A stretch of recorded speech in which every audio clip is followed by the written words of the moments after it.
ষড়রিপুর মধ্যে একটা কাম, ক্রোধ লোভ মোহ মদ মাৎসর্য কাম। আর অপ্রাকৃত কৃষ্ণ রাজ্যের কাম বিগ্রহ বিশিষ্ট। মজার কথা, সেখানে কাম জগতে কামটা বৃত্তি মাত্র, অবৈধ বৃত্তি, খারাপ প্রবৃত্তি।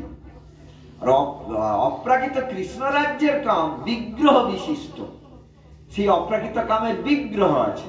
ওই জন্য নাম, আমরা যে নাম জপ করি, এই নাম হচ্ছেন অপ্রাকৃত কামদেব। কৃষ্ণ হচ্ছেন মদনারী নন, তিনি মদন মোহন, তিনি অপ্রাকৃত কামদেব। কারণ কৃষ্ণ আর কৃষ্ণের নাম অভিন্ন। মদনারী হচ্ছেন শিব ঠাকুর, তিনি মদন তখন চঞ্চল যখন করলো, তিনি মানে একদম রেগে অগ্নিশর্মা হলেন, তাকালেন, তার ত্রিনয়ন থেকে আগুন বেরিয়ে মদনকে ভস্মীভূত করে দিল। কিন্তু কৃষ্ণ তা করেন। কৃষ্ণকেও পরীক্ষা করতে এসেছিলেন মদন। কৃষ্ণ তখন হাসলেন, বলছেন তুমি সারা জগৎকে নাচাও, তুমি ভাবলে আমিও জগতের একজন না? ইন্দ্রও সেরকম ভেবেছিল, ব্রহ্মাও আমার বন্ধুদের অপহরণ করেছিল, আর তুমি ভাবছো যে আমি একটা মিষ্টি দেখতে কিশোর, ওই কিশোরী মেয়েদের সঙ্গে আমার হৃদয়কে তুমি, সকলের হৃদয়কে তুমি তো মথন করো। এই জন্য বলা হয় মন মথ। কামের একটা নাম হচ্ছে মন মথ, ইংলিশে বলে কিউপিড, লাভ গড, কিউপিড। কিন্তু কৃষ্ণ হচ্ছেন ট্রান্সেন্ডেন্টাল কিউপিড, তিনি অপ্রাকৃত কামদেব। তিনি হাসলেন, বলছেন তুমি ভেবেছ জগতের একজন আমি, আমার মধ্যে সেরকম তুমি মানে আমার মনকে মথন করবে, উল্টে আমি তোমাকে কিরকম মেসমেরাইজ করি দেখো। তাই কৃষ্ণ মদন ওরি নন, মদন মোহ। অনেক প্রসঙ্গ আছে, সময় তো নেই না। তিন জায়গায় তিনি করেছেন। যখন বস্ত্র হরণ করেছিলেন তখন কামদেব স্বর নিক্ষেপ করেছেন, বললেন কিছুই তো হলো না। বস্ত্র হরণ করলেন, আবার বস্ত্র দিয়ে দিলেন, কোন লীলা তো করলো না, এ কি? তাহলে আমি ব্যর্থ হয়ে গেলাম। না, তার আগে লীলা হয়ে গেছে। তার আগে হয়েছে যে ওই ব্রাহ্মণ পত্নীগণ, দ্বিজ পত্নীগণ, তারা সব অপরূপা সুন্দরী, হ্যাঁ, তারা যৌবনবতী, তারা কৃষ্ণকে ভালোবেসে ছুটে এসছেন। বলছে আরে কিছুই তো হলো না। বন্ধুর সঙ্গে বন্ধুর কাঁধে কাঁধ রেখে কৃষ্ণ লীলা কমল ঘুরাচ্ছেন, তাদের সঙ্গে প্রেমালাপ করলেন, করে তারপরে বললেন এবার তোমরা ঘরে ফিরে যাও, তোমাদের সামনে স্বামীরা আর নেবে না। বলছে নেবে, নেবে, সবার হৃদয়ে আমি বসে আছি, তোমাদের পুজো করে নেবে, যাও না। না, তারা আপনার কাছে খাবার নিয়ে এসেছি, তারা নিষেধ করেছিল না, এবারে যাও, উল্টে যাবে, এবারে তোমাদের পায়ে পড়ে, এবারে আমি কল অন্যরকম ঘুরিয়ে দিই। তাই হলো। আর মানে তখন কিছুই হলো না, নির্জন বনে এদের পেয়ে কামদেব হেরে গেলেন। তারপরে বস্ত্রহরণের বেলা হেরে গেলেন। তারপরে যখন রাসলীলার সময় শতকোটি গোপী, যমুনার তীর, নির্জন রাত্রি, জ্যোৎস্নাবতী রজনী, হ্যাঁ, তখন বলে এরা রোমান্টিক পরিবেশ, এবার কৃষ্ণকে জব্দ করবো। এইরকম অনুকূল পরিবেশে কৃষ্ণের মন চঞ্চল করে দেবো। তখন দেখলেন যে শতকোটি গোপীর সঙ্গে তিনি নৃত্য করছেন, কীর্তন করছেন, তাদের আলিঙ্গন করছেন, চুম্বন করছেন, এরকম করছেন, কিছুই তো হলো না। তখন তো বলছেন, তখন কিছু হওয়া কি, অদ্দূর অব্দি সে আসেনি, সে বাণ নিক্ষেপ করার চেষ্টা করছে। তখন কৃষ্ণ তার দিকে একটু তাকালেন। কৃষ্ণের সে অপরূপ রূপের ঝিলিক দেখে কামদেব মূর্ছা খেয়ে পড়ে গেল। মূর্ছা খেয়ে কোথায় পড়ে গেল? সেই রাসস্থলী যেতে মূর্ছা খেয়ে পড়ে গেল। তখন কৃষ্ণ হাসলেন, তাহলে তুমি আমার কাছে ফেল মারলে তো, এবার আমার। তখন সবাই জয় দিল যে তুমি মদন মোহ, তুমি মদন ওরি শিব নও, তুমি মদন মোহ। মদনই তোমাকে মোহন করবে কি, সেই মোহিত হয়ে মূর্ছা খেয়ে পড়ে গেল। এই হচ্ছে ব্যাপার। তাহলে সেই জন্য উপগোস্বামী সাবধান করে বলেছেন যে প্রাকৃত নায়কের বেলা, মানে জড় জগতের যে নায়ক, আমার মতো ব্যক্তি যে নকল কৃষ্ণ সাজছি, যদি পরস্ত্রী সঙ্গ করি নরক গমন, এবং সেটা নিন্দনীয় ঘৃণ্য কাজ। কিন্তু কৃষ্ণ যদি করেন সেটা উপাদেয় কাজ, শ্রেষ্ঠ কাজ। ঋষি মুনিগণ তাকে বন্দনা করবেন। যে স্ত্রীসঙ্গ মুনিগণ করেন নিন্দন, তারাও রামের রাসে করেন স্তবন। স্ত্রীসঙ্গটা বাজে, মুনিগণ স্ত্রীসঙ্গ করেন না, ব্রহ্মচারী, কিন্তু তারাও যখন বলরাম মানে নিত্যানন্দ মানে গুরুদেব, যখন নিত্যানন্দ বা বলদেব যখন স্ত্রীসঙ্গ করছেন, তখন কি করছেন? তারাও তারাও মানে কারা? যে স্ত্রী সঙ্গে, চৈতন্য ভাগবতের লাইন, যে স্ত্রী সঙ্গ মুনিগণ করেন নিন্দন, তারাও রামের রাসে, রাম মানে বলরাম, রাসে করেন স্তবন, তারা স্তব করে। আর রূপ গোস্বামী বললেন দোষটা প্রাকৃত নায়কের বেলা, অপ্রাকৃত নায়ক কৃষ্ণের বেলা দোষ যদি মনে মনে ভেবেছ নরকে চলে যাবে। তার সবটাই সুন্দর, সবটাই মধুময়। এটা বলছেন প্রভুপাদের ভাষা দেখুন, কৃষ্ণের কৃষ্ণের প্রেম লীলা রোমিও জুলিয়েটের মতো নায়ক নায়িকা বা স্ত্রী পুরুষের কাম লীলার মতো প্রাকৃত নয়। এই জগতের কাম বৃত্তি মাত্র, আর অপ্রাকৃত কৃষ্ণ রাজ্যের কাম বিগ্রহ বিশিষ্ট। সেই বিগ্রহ কে? সেই যে অপ্রাকৃত কামদেব হচ্ছে নাম প্রভু বা কৃষ্ণ। সসুখ বাঞ্ছার নাম কাম, আর কৃষ্ণ প্রীতিবিধানের নাম প্রেম। কাম অন্ধকার, প্রেম নির্মল ভাস্কর তুল্য, ভাস্কর মানে সূর্য। অপ্রাকৃত কাম অর্থাৎ প্রেম কৃষ্ণেন্দ্রিয় পূর্তি বাঞ্ছারূপ বিগ্রহ বিশিষ্ট। কৃষ্ণের ইন্দ্রিয় পূর্তি বাসনারূপ বিগ্রহ বিশিষ্ট অপ্রাকৃত কাম। তারপরে আছে কৃষ্ণের লীলাকে অশ্লীল বলে মনে মনে ভাবাটাও চরম অপরাধ। কৃষ্ণের, প্রভুপাদের বাণী, কৃষ্ণের লীলাকে অশ্লীল বলে মনে মনে ভাবাটাও চরম অপরাধ। কেন? কারণ প্রভুপাদ বলছেন কৃষ্ণই অদ্বিতীয় ভোক্তা, পরম বাস্তব সত্য, নিরঙ্কুশ ইচ্ছাময় স্বরাট বা স্পিরিচুয়াল ডেসপট।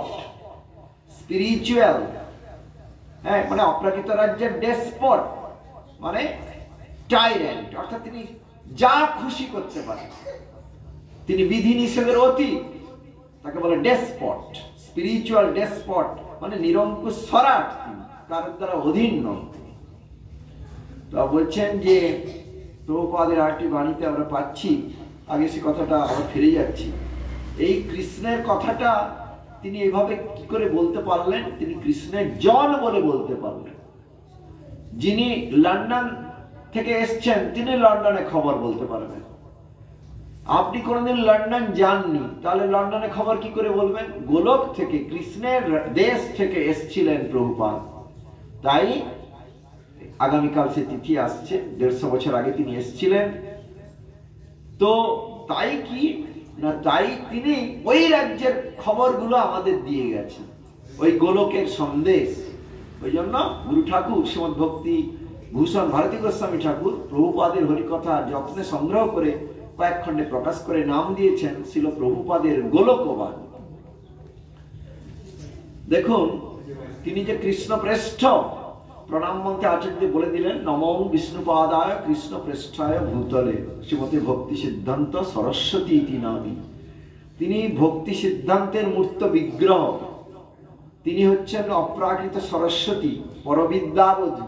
জড়জগতের লোক যে সরস্বতী পূজা করে তাতে প্রাকৃত বিদ্যা লাভ হয়, কিন্তু অপ্রাকৃত রাজ্যে সরস্বতী আছেন, তার নিত্য কাজই হচ্ছে কৃষ্ণ সংকীর্তন, পরবিদ্যাবধূ তিনি। হ্যাঁ, সেই পরবিদ্যাবধূ বা শুদ্ধা সরস্বতী তিনি নিরন্তর কৃষ্ণ তোষণ করে থাকেন, এবং সেই শুদ্ধা সরস্বতীর কৃপায় সিদ্ধান্ত জ্ঞান হৃদয়ে স্ফূর্তি প্রাপ্ত হয়। সেই শুদ্ধা সরস্বতী সেই হরিকথা বন্যা বইয়ে দিয়ে গেছেন এই জগতে শ্রীমদ ভক্তি সিদ্ধান্ত সরস্বতী গোস্বামী। এবং হরিকথার বন্যা বইয়ে দিয়ে তিনি প্রথম কাজটা কি করেছেন না, কৃষ্ণ সম্বন্ধ বিজ্ঞান দান করেছেন। জীব কৃষ্ণের সঙ্গে যে জীবের একটা সম্বন্ধ আছে সেটাই জীব ভুলে গেছে। সেভাবে এরাই তো আমার আপন, আমার মা, আমার বাবা, আমার বউ, আমার সন্তান, আমার ভাই বোন। কিন্তু শ্মশানে আমি ছাই হয়ে যাওয়ার পর এদের সঙ্গে যে কোনো সম্পর্ক থাকবে না। বা আমি কিছুদিন আগে আমি যখন মায়ের পেটের মধ্যে ছিলাম তখনও এদের সঙ্গে কোনো সম্পর্ক আমার ছিল না, দুদিনের সম্পর্ক। এইটা নিত্য সম্পর্ক যে কৃষ্ণের সঙ্গে, প্রভুপাদ সেটা বললেন, হেমার করে বললেন যে আমরা আমাদের কোলে আমাদের বাচ্চাকে বসিয়ে আদর করি। বলছেন তুমি যে বাচ্চাকে আদর করছো, কৃষ্ণকে কোল থেকে নামিয়ে দিয়ে তুমি তোমার প্রাকৃত সন্তান জ্ঞানে তুমি রক্ত মাংসের একটা পিণ্ডকে আদর করছো, বলে তাকে ফেলে দেবো না। প্রভুপাদ বলছেন তাকে কৃষ্ণ দাস রূপে আদর করো। পুত্র জ্ঞান, কন্যা জ্ঞান, স্বামী জ্ঞান, স্ত্রী জ্ঞান, শ্বশুর জ্ঞান, এগুলো জাগতিক মায়ার জ্ঞান। কি জ্ঞান করতে হবে? বৈষ্ণব, বৈষ্ণবী, কৃষ্ণদাস, কৃষ্ণদাসী। পুত্র হয়েছে, কন্যা হয়েছে, বেশ আনন্দিত হও যে কি না কৃষ্ণের সংসারে কৃষ্ণ দাস এসছেন, কৃষ্ণ দাসী এসছেন, আমি যেন কৃষ্ণের ইন্দ্রিয় তর্পণ সুষ্ঠুভাবে করতে পারি। গৃহে থেকে হয় না তা নয়, গৃহে বা বনেতে থাকে হা গৌরাঙ্গ বলে ডাকে।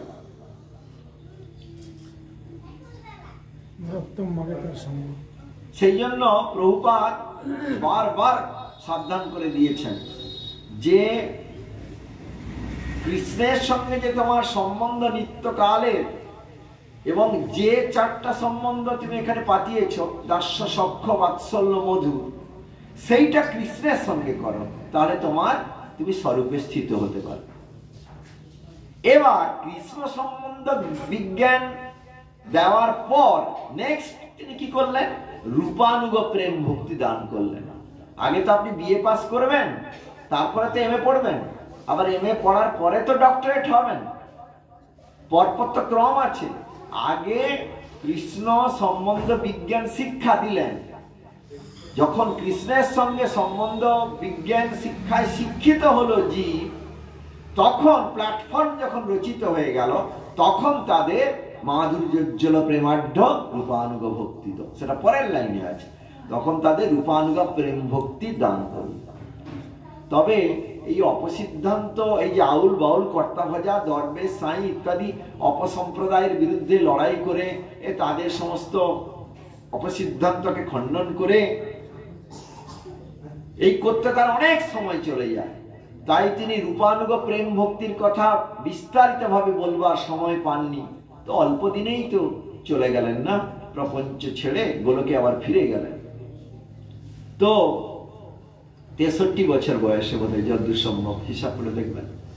তো আচার্যদেবকে সেই দায়িত্ব দিয়ে গেলেন যে তুমি রূপ রঘুনাথের বাণী প্রচার করবে। আমার তো খণ্ডন মণ্ডন করতেই সময় বেশি চলে গেল।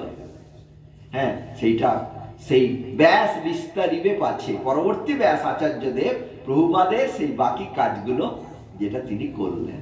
এটা অদ্ভুত ব্যাপার। এখন কথাটা হচ্ছে যে এই যে প্রভুপাদ, তার কাছে সারা জগৎ ঋণী, বিশেষ করে গৌড়ীয় বৈষ্ণব জগৎ যে কি ঋণে ঋণী সে ভাষায় প্রকাশ করা যায় না। আচার্য কেশরী তিনি, কেশরী মানে সিংহ, তার সিংহ হুঙ্কারে যত সমস্ত অপসম্প্রদায় তারা যে যার গর্তে ঢুকে যেতে বাধ্য হয়েছে। তারা নানাভাবে তাকে প্রথম প্রলুব্ধ করার চেষ্টা করেছে যে তুমি আমাদের দলে আসো, তোমাকে আমরা গুরু বলে মানব। তিনি বললেন আমাকে প্রতিষ্ঠার টোপ দিয়ে কেনা যায় না। তখন তারা প্রাণ নাশের চেষ্টা করেছে প্রভুপাদের। মাথার উপরে নর্দমার জল, কুলিয়াতে পাষণ্ডীরা অত্যাচার কইল যারা, তাদের তিনি ক্ষমা করেছেন। পরিক্রমা পাঠি নিয়ে যাচ্ছেন, লাঠি দিয়ে আক্রমণ করেছে, মাথা ফাটিয়ে দিয়েছে পরিক্রমা পাঠির যাত্রীদের, নর্দমার পাঁক ফেলেছে, ইট দিয়ে মাথা রক্তপাত করে দিয়েছে, ভয়ঙ্কর ব্যাপার। প্রভুপাদ এবং প্রভুপাদের সঙ্গে যারা পরিক্রমা যাত্রীদের উপর এরকম অত্যাচার হয়েছে, প্রভুপাদ সব সহ্য করেছেন।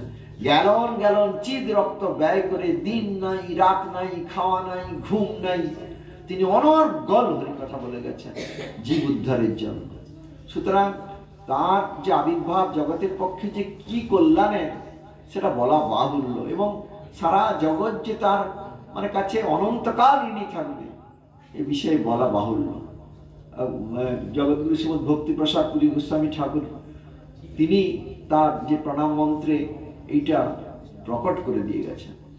জগৎগুরু শ্রীমৎ ভক্তিভূষণ ভারতী গোস্বামী ঠাকুর এবার শ্রীপাদ নদিয়ানন্দ প্রভু জিজ্ঞেস করেছিলেন, নদিয়ানন্দ তুমি কার ফলোয়ার? না আমি প্রভুপাদের ফলোয়ার। বলছে আপনি কার ফলোয়ার? না আমি প্রভুপাদের এবং আচার্যদেব দুজনের ফলোয়ার। তা বললেন প্রভুপাদকে তোমার কে মনে হয়? তখন নদিয়ানন্দ প্রভু বললেন তিনি সাক্ষাৎ সুখদেব, শ্রীমৎ ভাগবত যিনি বলেছেন। তখন গুরু ঠাকুর বললেন তুমি তাকে সুখদেবের সঙ্গে তুলনা করলে? বলছে কেন না, তিনি সাক্ষাৎ শ্রী রূপ গোস্বামী। কে বললেন? গুরু ঠাকুর। যে তিনি যিনি রূপমঞ্জরি, হ্যাঁ, রূপ গোস্বামী, তিনি এই যুগে তিনি এসেছেন আর একটা শরীরে, তিনি এসেছেন নবরূপে, তিনি এসেছেন, তিনি হচ্ছেন শ্রীমৎ ভক্তি সিদ্ধান্ত সরস্বতী গোস্বামী প্রভুপাদ। তিনি দেখুন শ্রী ভারতী, তিনি শ্রী ভক্তি সিদ্ধান্ত সরস্বতী। ভারতী আর সরস্বতী একই অর্থ, এক সরস্বতী শুদ্ধা সরস্বতী আর এক শুদ্ধা সরস্বতীর স্বরূপ বলছেন, বলে দিচ্ছেন। রতনে রতন চেনে। অতএব তিনি প্রভুপাদের সঙ্গে কি মাখামাখিতা।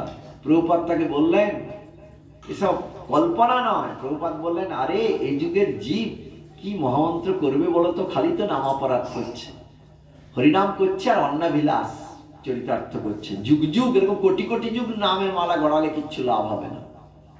যে কি করা যায় না, তুমি এক কাজ করো, তুমি পঞ্চতত্ত্বের উপদেশ দাও, পঞ্চতত্ত্ব করুক, মালায়ও পঞ্চতত্ত্ব করুক, এবং তুমি নাম বিগ্রহ স্বরূপ, স্বরূপকে তো পাবে না, নাম আর বিগ্রহ প্রকট করো। গুরু ঠাকুর বলেন আমার বিগ্রহ প্রকট করার কোনো ইচ্ছাই ছিল না পঞ্চতত্ত্বে, কিন্তু প্রভুপাদ আমাকে ডাইরেক্ট আদেশ করলেন। তার আদেশে আমি নতুন মন্দির হয়েছে, আমার কাজ শেষ, মানে তিনি চলে যাবেন ইঙ্গিত দিলেন আর কি, এই আমার শেষ, আমার কাজ শেষ। পঞ্চতত্ত্বের মন্দির উদ্বোধন করে দিলেন, কয়েক দিনের মধ্যে গোলকে ফিরে গেলেন। তারপর প্রভুপাদ তাকে আদেশ করেছিলেন গৌড়ীয়তে যে সমস্ত বাণী রয়েছে, গৌড়ীয়তে এখন আর পাওয়া যায় না, তুমি সেগুলো গ্রন্থাকারে বের করে দাও। তিনি সে আদেশ পালন করলেন। আর প্রভুপাদের জন্ম থেকে জন্মলীলা, বাল্যলীলা, কৈশোর লীলা, এই সমস্ত যৌবন লীলা, প্রচারক লীলা, আচার্য লীলা, সমস্ত কীর্তন আকারে অসংখ্য কীর্তন, পদাবলী প্রথম খণ্ড, দ্বিতীয় খণ্ড, কালকে যতটা পারেন কীর্তন করবেন, সেগুলো সব রচনা করলেন কে? গুরু ঠাকুর। হ্যাঁ, অতএব এদের আনুগত্যে পালন করতে হয় প্রভুপাদের তিথি, এই হচ্ছে মজাটা। তো এখন যে কথাটা বলছিলাম যে এরা হচ্ছেন মঞ্জরি গুরু, এরা রাধারানীর জন, বলছেন তো রাধারানীর জন। তাই প্রভুপাদ বললেন আমরা একমাত্র কৃষ্ণানুশীলনী করব। কৃষ্ণানুকূলা হলেন শ্রী বাৎসবানবী দেবী। প্রভুপাদ নিজের পরিচয় দিতেন আমি শ্রী বাৎসবানবী দ্বৈত দাস। বাৎসবানবী কে? রাধারানী, বৃষভানু রাজার কন্যা, তাকে বলা হয় বাৎসবানবী ঠাকুরানী। তার দ্বৈত, তার দ্বৈত মানে প্রিয়, কৃষ্ণ তার দাস। আবার আরেকটা অর্থ হয় রাধারানীর প্রিয় দাসী, রাধারানীর প্রিয় দাসী, এটা অর্থ হয়। অতএব কৃষ্ণ পৃষ্ঠায় ভূতলেও বটে, আর তিনি গৌর পৃষ্ঠায় ভূতলেও বটে, আবার তিনি রাধার প্রিয়তম জনও বটে। তিনি তার নাম আচার্যদেব প্রকট করলেন শ্রী নয়নমণি মঞ্জরি। তিনি শ্রী গৌরের নয়নমণি, তিনি শ্রী রাধারানীর নয়নের মণি, তিনি শ্রী কৃষ্ণের নয়নের মণি। নয়নের মণি আমরা কাকে বলি? অতি আদরে। প্রভুপাদ নিজে বলেছেন, কি বলেছেন না এই রূপানুগ গুরুবর্গ এরকম, এরা কৃষ্ণের থেকে বড়। প্রভুপাদের কথা এটা আমি তো শুনে চমকে গেলাম। বলছেন যদি কৃষ্ণের সমান বলো এদের, এই রূপানুগ গুরুবর্গকে, তাহলে এদের গুরুত্বকে ছোট করা হয়, প্রভুপাদের ভাষায় খর্ব করা হয়। খর্ব, খর্ব মানে ছোট। ভাবা যায় গুরুদেবের রূপানুগ গুরুর পাদুকা কৃষ্ণের সিংহাসনে রেখে পূজা করা যায়, তাতে কোনো অপরাধ হয় না, কৃষ্ণের সুখ হয়। কথা বুঝেছেন? বলছেন আমি তো জানতাম যে গুরুদেব কৃষ্ণের প্রিয়তম, বুঝলাম, কিন্তু কৃষ্ণের থেকে তিনি বড়, এটা প্রভুপাদের বাণী পড়তে গিয়ে চমকে গেলাম, চমকে গেলাম। বলছে কৃষ্ণের সমান যদি জ্ঞান করেছ তাহলেও অপরাধ, কারণ তুমি সিদ্ধান্তের চরণে অপরাধ করলে, তুমি গুরুত্বকে খর্ব করলে। রূপানুগ গুরু এত বড় তত্ত্ব, আচ্ছা বাইরে রোগা বৃদ্ধ, কি বাইরের লেখাপড়া জানেন না, এরকম হতে পারে। হ্যাঁ, এগুলো সমস্ত লীলা তা নয়। এরা হচ্ছেন কৃষ্ণ বশীকরণ বিদ্যায় বিদুষী। কৃষ্ণকে কি করে বশীকরণ করতে হয় সেই বিদ্যায় এরা বিদুষী, এরা রাধারানীর জন। প্রভুপাদ বলছেন কৃষ্ণ অনুকূলা হলেন, কৃষ্ণের অনুকূলা মানে আনুকূল্যেন কৃষ্ণানুশীলনং ভক্তির উত্তমা, রূপ গোস্বামীপাদ বলেছেন। সেই কৃষ্ণানুকূলা হলেন শ্রী বাষ্পবানবী দেবী। কংসও তো অনুশীলন করেছে কৃষ্ণানুশীলন, দিন রাত এই কৃষ্ণ কৃষ্ণ, কিন্তু সেটা বিদ্বেষে, সেটা ভয়ে বিদ্বেষে করেছে। ওটা প্রতিকূল কৃষ্ণানুশীলন, ওটা ভক্তি পদবাচ্য নয়। কিন্তু আমরা করব অনুকূল কৃষ্ণানুশীলন, অর্থাৎ কৃষ্ণেন্দ্রিয় তর্পণ বাঞ্ছা মূলে কৃষ্ণ অনুশীলন। শ্রী বাষ্পবানবীরই নামান্তর অনুকূলা, এই সিদ্ধান্ত আমি জানতাম না। অনুকূলা কার নাম? রাধারানীর আরেকটা নাম অনুকূলা। রাধারানীর অনেক নামের মধ্যে একটা নাম হচ্ছে অনুকূলা। সেই রাধারানীর আনুগত্যে বা রাধার প্রিয়জনের আনুগত্যে যে কৃষ্ণ অনুশীলন তাকে বলা হয় কৃষ্ণানুশীলন। অনুকূলার আনুগত্যে কৃষ্ণের সেবক। শ্রী বাষ্পবানবীরই নামান্তর অনুকূলা। শ্রী রাধার প্রিয়জনগণ সকলেই গুরুপাদ পদ্ম। গুরুপাদ পদ্ম সবাই রাধার প্রিয়জন। গৌড়ীয়গণ অনুকূলার কৃষ্ণ অর্থাৎ রাধার কৃষ্ণের উপাসক। তারা কৃষ্ণের চেয়ে শ্রী রাধারই পক্ষপাতী বেশি। আমরা চন্দ্রাবলীর পক্ষপাতী নই। আমরা রাধা কৃষ্ণ দুজনকে ভালোবাসি, কিন্তু বেশি ভালোবাসবো কাকে? রাধারানীকে। এইটাই হচ্ছে রূপানুগ ভজন চাতুর্য মাধুর্য, এইটাই হচ্ছে মজা। প্রভুপাদের এই বাণীগুলি আজকে এটা রাখলাম, কিন্তু একটা কবিতা আপনাদের পাঠ করে শোনাবো। এটা আমি গৌড়ীয় থেকে হঠাৎ পেলাম, প্রাচীন গৌড়ীয়, সেটা আমি একটু জেরক্স করে এনেছি। লিখেছেন কে জানেন? সিদ্ধা বৈষ্ণবী শ্রীমতী অপর্ণা দেবী, যিনি বৃন্দাবন, আমার ভাগ্য হয়েছে তাকে দেখার, তার কথা শোনার আমার ভাগ্যে হয়েছে। তিনি সিদ্ধা বৈষ্ণবী, বহুদিন আগে গোলকে চলে গেছেন। তিনি প্রভুপাদের শ্রীচরণ আশ্রিতা এবং প্রভুপাদের অতি প্রীতির পাত্রী। তিনি প্রভুপাদের বিশেষ কৃপা পাত্র এবং অপ্রাকৃত কবি। তিনি মানে ভাবা যায় না। আপনি দর্শন করেছেন, আপনার ভাগ্য। তো আমি বাগবাজার মঠে দর্শন করেছিলাম, তখন তার বয়স প্রায় 80 ছুঁইছি, শেষ হয় বা 80 ক্রস করে গেছে। যাই হোক, তিনি তো বৃন্দাবন বাসিনী ছিলেন। তো কি বলে বলুন তো, তিনি আমি যখন দেখি তার 80 ছুঁইছি কি 80 ক্রস করেছে, তখন দেখছি তিনি জ্যোতির্ময়ী। আমি বললাম তাহলে তিনি বয়সের সময় কি ছিলেন? আর তার কবিতা পড়ে তো আমি অবাক যে ইউনিভার্সিটির প্রফেসররা এরকম একটা লাইন লিখতে পারবে না। ইউনিভার্সিটির প্রফেসর যারা, সংস্কৃতের প্রফেসর রায়, যাদের কাছে ডক্টরেট করছে আমার মেয়ে শান্তিনিকেতনে, রূপ রঘুনাথের সংস্কৃত কি কঠিন, সেগুলোকে তিনি বাংলায় কবিতার ছন্দে অনুবাদ করেছেন। এই জগতের পাণ্ডিত্য এটা হয়। আমাকে বললেন বাবা প্রভুপাদ আমাকে দিয়ে করিয়েছে, তার কোনো ক্রেডিট নেই আর কি, এটা বলছেন। তারপরে যখন কথা বললেন আমার সঙ্গে, তখন তো আমি 18-19 বছরের একটা চ্যাংড়া কলেজ পড়ুয়া ছেলে। তখন বলছেন, এমএ পড়তে পড়তে চলে গেছিলাম, সেই সময় এরকম হবে 20 হবে হয়তো।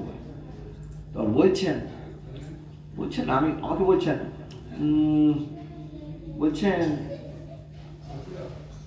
তুমি দুমুখ তলোয়ারের উপর দিয়ে হাঁটার রাস্তা নিয়েছো বাবা।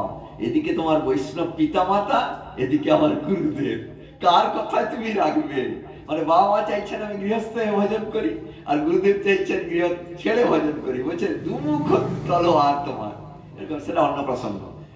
তার কণ্ঠস্বর যেন বীণা বাদন হচ্ছে। আপনারা জগতের লতা মঙ্গেশকরকে নাইটিঙ্গেল বলেন, কত কি বলেন, আমিও শুনেছি তার গান। কোন মানবীর গলা এরকম হয় আমি জানি না। উনি যখন কথা বলছেন প্রভু, মানে যেন বীণা বাজছে। আমরা 80 বছরের বৃদ্ধা বৈষ্ণবী, আমার তার বয়সের সময় এ কি মানবীর গলা নাকি? তার লেখা কবিতা। তিনি তার প্রাণের গুরুদেব জগৎগুরু শ্রীমৎ ভক্তি সিদ্ধান্ত সরস্বতী গোস্বামী ঠাকুরের আবির্ভাব তিথি পূজায় তিনি ব্যাস পূজায় এটা অঞ্জলি দিয়েছিলেন। এটা আমি পেয়ে আমরা ভক্তদের এটা আমি জানাবো। পাঠরত অবস্থায় শুনেছেন কখনো? না না না, আমার সে ভাগ্য হয়নি। এটা আমি গৌড়ীয় প্রাচীন, হ্যাঁ প্রাচীন গৌড়ীয়তে এটা যে পেলাম এটাই তো ভাগ্য। হ্যাঁ, পঞ্চপ্রদীপ কবিতার নাম দিয়েছেন পঞ্চপ্রদীপ, শ্রীমতী অপর্ণা দেবীর লেখা। প্রভুপাদের ব্যাস পূজায় লিখেছেন তিনি। শ্রীনাম মন্ত্র সচির পুত্র স্বরূপ শ্রীরূপ সনাতন, পুরীর শ্রেষ্ঠা মধুরা মথুরা গোষ্ঠ বাটিকা বৃন্দাবন, গোবিন্দ প্রিয়া শ্রী রাধা সরসী গোবর্ধন নামা শ্রেষ্ঠ গিরি, রাধা মাধবের পদ সেবা আশা কে শুনালো জীবে করুণা করি, প্রথিত কৃপার সান্দ্র মূরতি নরোত্তম সেই কে মহাজন, গোলক হইতে ভুলোকে আসিয়া বিতরে সদা গৌর প্রেমধন, বিমুখতা ব্যাধি দূর করিবারে ঔষধ লয়ে কে এলো আজ, শ্রীনাম মন্ত্র প্রসাদ প্রদাতা স্বাস্থ্য বিধাতা বৈদ্যরাজ, এত সকরুণ আর আছে কোথা সে যে ব্যাস গুরু চরণ তল, যাহার করুণা কিরণ লোভিয়া বিকশে সেবার কুসুম দল। এটা একটা প্রদীপ, পঞ্চপ্রদীপ। পঞ্চপ্রদীপ দিয়ে আরতি করছেন।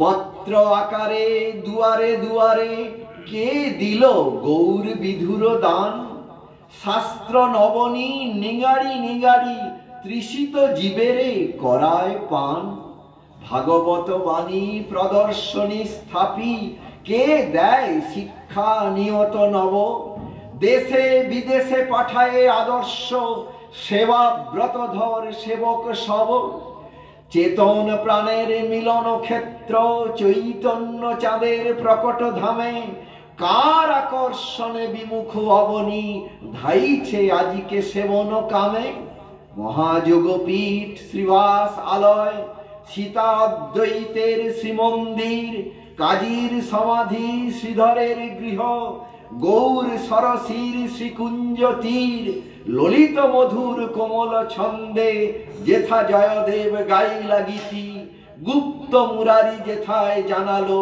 আরাধ্য পদে অতুল প্রীতি, সেই রাধা বনে কে দিল বসতি, অতি সকরুণ সে কোন জন, তিনি শ্রী গুরু ভান্ডারী তিনি বিতরেন শুধু কৃষ্ণ ধন, মৃত্যু মলিন অগণিত জীবে অমৃতের বাণী শুনালো কে, ব্রজের যাত্রী করিলেন কেবা এই বিশ্বপথের পান্থকে, অচৈতন্য কথা মুখর ভুবনে সংকীর্তন গতি বহায় কে, ভুলকের মাঝে করিলা প্রকাশ চির সেবা সুখময় গোলকে, ঘোর অচেতন সবের সমাজে জীবন মন্ত্র উচ্চারিয়া, নবচেতনার বিজলি দীপ্তি প্রদানিলা কোন করুণ হিয়া, কলির কলুষ তিমির রাত্রি প্রভাত হইল প্রভায় কার, কোন আবাহনে পরাণ পুষ্প নিবেদিল সেবা অর্ঘ্যভার, কার করুণায় প্রাচী প্রতিচিতে বিকশিল সেবা কুসুম দল, সে যে গোমদের আরাধ্যদের নিতাই চরণ কমল তল, ভুক্তি মুক্তি দুই পিশাচির লৌহ কঠিন কবল হতে, আকর্ষিয়া কোন দুরিত দরদি দুর্বার গতি মানব স্রোতে, কৃষ্ণ তোষণের সহজ শিক্ষা দিলেন জগতে আচরি নিজে, কার করুণায় লোভিল ধরণী প্রেমলতিকার সতেজ বীজে, জগন্নাথের সেবা নিপুণতা জগতে আসিয়া শিখালো কে, করিলেন কেবা পূজা উপচার অখিলের সব বস্তুকে, আনন্দকামী নিখিল ভুবনে কে দিল নন্দের নন্দনে, ভব দাবদাহ নিভিল আজি গো কাহার করুণা চন্দনে, সে যে গো মোদের চিরবন্দিত নিতাই চাঁদের চরণ তল, যার শ্রবণে কীর্তনে স্মরণে পূজনে জাগরিত হয় ভকতি বল। যদিও কণ্ঠ ক্ষীণতম মোর ছিন্ন মলিন মানস বিনা, মায়ার কুহক স্বপন নেশায় কুণ্ঠ ধর্মে রয়েছে লীনা, তবু জাগে আশা হে গুরুচরণ, উদ্ধারিবে তারে সবলে টানি। পতিত পাবনী কৃপা সুরধুনি আমারই লাগিয়া বহিছে জানি। তব করুণার জয় গাথা গাব, নাই যে এমন মধুর ভাষা, অনুকীর্তন রোলে মিলাব রসনা, জাগিছে হৃদয়ে ক্ষুদ্র আশা। চৈতন্য বাণীর মন্দির তলে ব্যাস আরাধন যোগ্য স্থানে, এ ভগ্ন কণ্ঠ রয় যেন সদা তোমার করুণা মহিমা গানে। চিরবন্দিত নন্দিত চির নিতাই চরণ কমল তল, রাধিকা মাধব প্রাপ্তির আশা বরসিছ তুমি অবিরল। প্রথিত কৃপার সান্দ্র মূরতি, জয় জয় নীতি তোমারই জয়। আজ মহা আকাশের রন্ধ্রে রন্ধ্রে বাজে জয় জয় ভেরি পুলকময়। প্রথিত কৃপার সান্দ্র মূরতি, জয় জয় নীতি তোমারই জয়। আজ মহা আকাশের রন্ধ্রে রন্ধ্রে বাজে জয় ভেরি পুলকময়। নিবেদন করেছেন শ্রী অপর্ণা দেবী। দেখলেন তো কি অপ্রাকৃত কবিতা। এইটা এরা প্রভুপাদের মহিমা কীর্তনের অধিকারী। হ্যাঁ, আগে আগামীকাল 7টার সময় পুষ্পাঞ্জলি, মানে প্রভুপাদকে ব্যাসস্বপ্নে বসিয়ে পুষ্পাঞ্জলি হবে। তার আগে আমাদের প্রকট আচার্যের পুজো আমাদের করে নিতে হবে। মানে আপনার 6টা 15 সাড়ে 6টা নাগাদ করে নিতে হবে, একসাথে করে নিতে হবে। সবাই এক একজন করলে হবে না, একসাথে করে নিতে হবে। 7টায় প্রভুপাদের পাদপদ্মে তাকে ব্যাসসন নিয়ে এসে তার পুষ্পাঞ্জলি রয়েছে। সারাদিন ধরে বৈষ্ণবগণ বলবেন। মানে অ্যাঙ্কারিং করতে গিয়ে আমার অনেক ত্রুটি বিচ্যুতি হয়েছে গতবারে, এই জন্য আমি খুব লজ্জিত। শেফালিদি, তুমি ফকরদুর সঙ্গে আর বলাইয়ের সঙ্গে বসে আমাকে একটা লিস্ট করে দেবে, আমি সেই অনুযায়ী ডাকাবো। আমি বৃদ্ধ অসুস্থ মানুষ, তো আমি কোনটার পরে কাকে কি করতে হয় আমার সময় হয়েছে। হয়তো প্রবীণ বৈষ্ণবকে আমি বলতে পারিনি, অন্য কারোকে বলেছি, হ্যাঁ সেটা হয়তো ক্রম ভঙ্গ হয়েছে। সেইটা আমাকে একটা লিস্ট করে দেবেন, আমি সেই অনুযায়ী ডাকাবো, দিলে আমার পক্ষে সুবিধা হয়। এগুলো করতেন শ্রীপাদ নদীয়ানন্দ প্রভু। এটা আমি এটা পেরে উঠি না, মানে কার পরে কে সে গোলমাল হয়ে যায়। আমার হাতের সামনে যাকে পাচ্ছি তাকে বলে দিচ্ছি, এরকম হয়ে গেছে। আপনার কালকে একটু কাইন্ডলি আপনি সে বলে দিয়ে ওর সঙ্গে বসে আমাকে একটা লিস্ট করে দেবেন, আমি সেই অনুযায়ী ডাকাবো। দেখুন, শেষ কথা বলি, অনন্ত দেব অনন্তকাল অনন্ত মুখে প্রভুপাদের চরণ সরোজের একটি পরাগের মহিমা কীর্তন করে শেষ করতে পারেন না। এই 1 ঘন্টা বক্তৃতা দিয়ে প্রভুপাদের কথা শেষ হয়ে যাবে? কল্পনা করা যায়? প্রভুপাদের চরণ ধুলি স্বয়ং কৃষ্ণ কামনা করেন, পান না। প্রভুপাদকে যে সে তত্ত্ব নাকি? প্রভুপাদ অপ্রকটের সময় শিরূপ মঞ্জরি পদ সেই মোর সম্পদ, এই কীর্তন শুনলেন। হ্যাঁ, মানে ভাবা যায় না কি সব গুরুবর্গ যে কি। আপনি ভাবেন প্রভুপাদে মানে কিরকম তিনি পাগলা ছিলেন হরিকথা বলায়। একবার 3 দিন ট্রেন জার্নি করে এসছেন জানেন, এসে মঠে পৌঁছেছেন, ব্যাস কেউ তাকে বাইরে দিন রাত তো লোক আসছে, মানে তার সৌরভ তো চারপাশে ছড়িয়ে গেছে। সব বিশাল বিশাল মাপের লোকেরা, সব ইউনিভার্সিটি প্রফেসর, পণ্ডিত, সব শর্ট তীর্থ সব আসছে। কেউ এসে ব্যাস কোনো একটা প্রশ্ন করেছে, ব্যাস হরিকথার বন্যা। তখন তার সেবক ঘড়ি দেখাচ্ছে যে প্রভু আপনি ট্রেন জার্নি করেছেন, 3 দিন পেটে কিছু পড়েনি, আপনি স্নান করবেন, আহ্নিক করবেন, একটু প্রসাদ সেবন করে বিশ্রাম করবেন। তখন যিনি প্রশ্ন করছেন তিনি একটু লজ্জিত হলেন, আমি আপনার বিশ্রামে ব্যাঘাত করি। প্রভুপাদ বলছেন, না না, আপনি আমার বন্ধুর কাজ করেছেন, হরিকথা বলাটাই আমার বিশ্রাম। আচ্ছা, ভাবা যায় আমাদের জন্য তিনি কি করেছেন, তার দায় পড়েছিল। তিনি তো দিন রাত নামানন্দে বিভোর, অষ্টজাম লীলা দর্শন করছেন, আনন্দে মশগুল, কিন্তু তিনি স্বার্থপর হতে পারেননি। তাকে জিজ্ঞাসা করা হয়েছিল যে আচ্ছা আপনি এত জীবের কথা এত ভাবেন কেন? আপনি তো নিজের ভজন আনন্দে থাকবেন। তিনি বললেন আমি সহ্য করতে পারি না যে এরকম 84-80 লক্ষ জনি ভ্রমণের পর এরকম সুদূর্লভ মনুষ্য জন্ম পেয়ে হেলায় সব নষ্ট করে দিচ্ছে, এ সহ্য করা যায় না। দেখুন পরা দুঃখে দুঃখী কিরকম প্রাণ।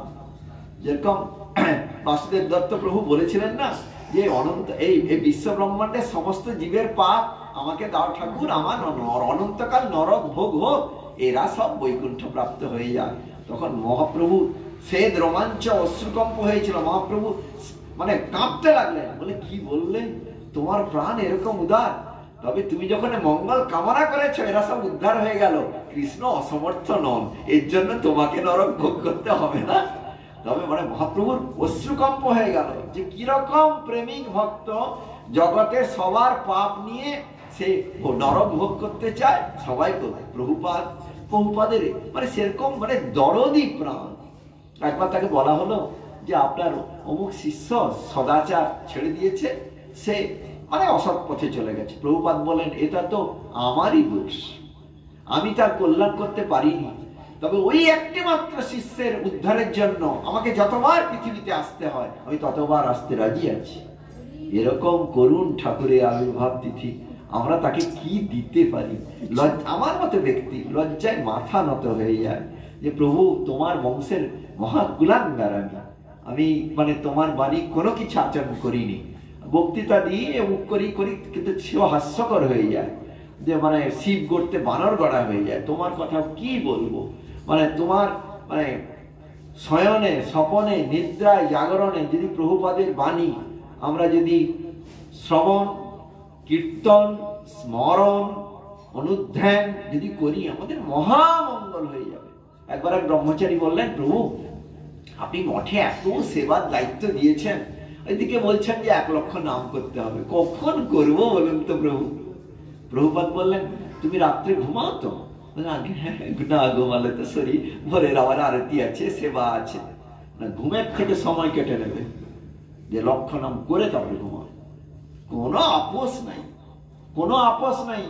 ভাবুন আমার মতো ব্যক্তি এসে মানে খালি পাঠটা শেষ হয়ে গেলে কি করে বিছানায় শোবো, শরীর আর টিকছে না। প্রভুপাদে কিরকম তারে, তিনি বলছেন না মানে কিরকম তিনি যে নিজে গ্যালন গ্যালন চিদরক্ত ব্যয় করে তিনি জীব উদ্ধার করে গেছেন। এই মহান জগৎগুরু তার 150 বছর পূর্তি আবির্ভাব তিথি পূজা আগামীকাল, যেটাকে বলা হয় সার্ধ শততম, 150টাকে অন্য ভাষায় বলা হয় সার্ধ শততম আবির্ভাব তিথি পূজা আগামীকাল। এটা মহতী তিথি।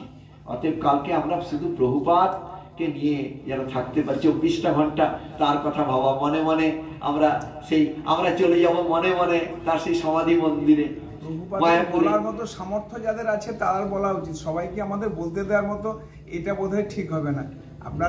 আপনারা যেভাবে বলবেন, যারা গুরু বাণী তার বাণী দিয়ে দিতে হবে, যারা যদি পারে তারা হ্যাঁ, আমরা তো সিলেক্ট করতে পারি না কে দিতে পারে কে না দিতে পারে, কেউ যদি তার ইচ্ছা থাকে হ্যাঁ আমি সেটা বলছি, সেইটা লিস্টটা আমাকে না দিলে কি হয়ে যাবে, তো সেটা আপনি একটু কাইন্ডলি সেভাবে দিয়ে আমাকে দেবেন প্লিজ।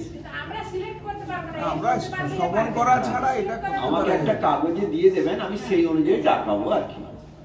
গুরু ঠাকুরের আলাদা, গুরু মহারাজের আলাদা, গুরু মনির আলাদা, সবাই পারে। প্রভুপাদের কে সঙ্গ করতে, তার এই যে আপনি অপর্ণা দেবীর সঙ্গ করেছেন, যিনি তার মহিমা এইভাবে অপ্রাকৃত ভাষা দিয়ে বর্ণনা দিয়েছেন। তুমি প্রভুপাদের কথা বলবে, আর যারা বলতে আমাদের আমরা কিভাবে আমরা যারা অধ্যয়ন করেছি বা আমাদের যারা শুনুন কথা বলি, যারা বলতে চান অবশ্যই তাদের সুযোগ দেওয়া হবে, সেই তাদের একটা তালিকা সেফলে দিয়ে আমাকে দেবেন, এই কথা, আর কোনো কথা বাড়ানোর দরকার নেই।